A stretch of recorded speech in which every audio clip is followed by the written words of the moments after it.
Good morning and welcome to your Farm and Home Show. My name is Joanna Coles, and this morning we're visiting with Kevin Lyons. He's the Monroe County Extension Agent for Agriculture and Natural Resources. Now, Kevin, a lot of times we talk about Kentucky and all the grass that we can grow in the state, and we're grass farmers instead of livestock farmers.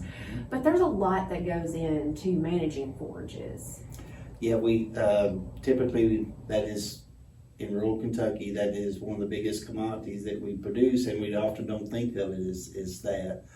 We think of cattle and dairy and tobacco and grain as the major commodities, but poultry, but forages is the basis of about all that. So that's one that's often kind of not overlooked, but it doesn't get the emphasis lots of times. Like myself, that should put into it. Absolutely. It definitely is a big commodity in the state of Kentucky, but it's almost a constant thing that we need to keep reminding ourselves to make sure that we're one, kind of meeting those needs with our Kentucky climate, weather, all the challenges that we have. But we have some really good resources to be able to maybe navigate some of those difficulties. What I want to talk about today for just a little while is the UK Forage team. They have put together a really informational website.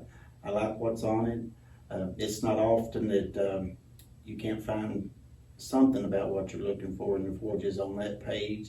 If it's not, there'll be another extension service somewhere that will have it, but they've got a real comprehensive website on lots of different topics.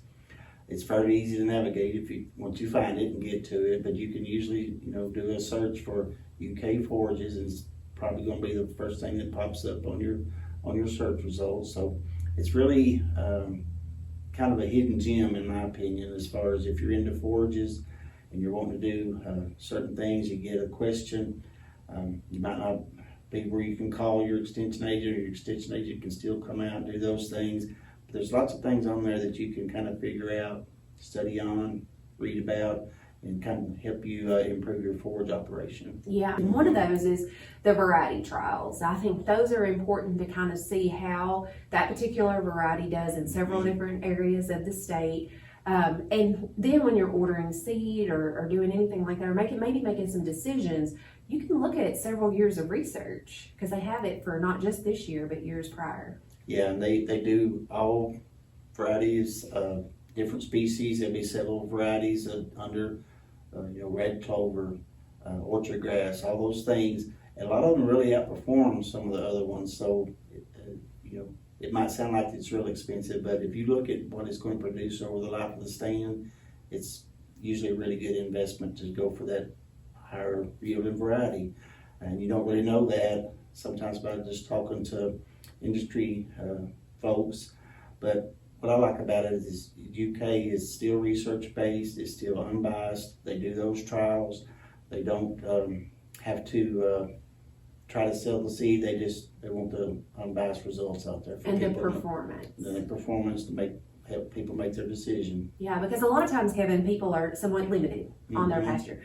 So they might need a higher, traffic tolerance on that. That information is on there, as well as yield. So you can kind of take all those factors and make the best decision for your particular farm. Yes, there's a wide range of topics on there. If you're into grazing, there's grazing topics. If it's soils and fertility, and then under those tabs, there's all kinds of information on everything. The species tab has a good layout of all the different things that are available in management practices and grazing and forage news. And I think a lot of folks that are in the forage production may not even kind of be aware that resources out there. And then it also has an events tab where all the grazing schools, the field days that are scattered across the state are listed there. Those are available and you can see and sign up there. Yeah, I always think hands-on, face-to-face is always the best teaching method for me, for lots of people. I like to see it demonstrated. I like to be able to do it. There's all those things you just talked about. There's the Kentucky Forage News, which is a great newsletter that comes out first of every month from the Forage team.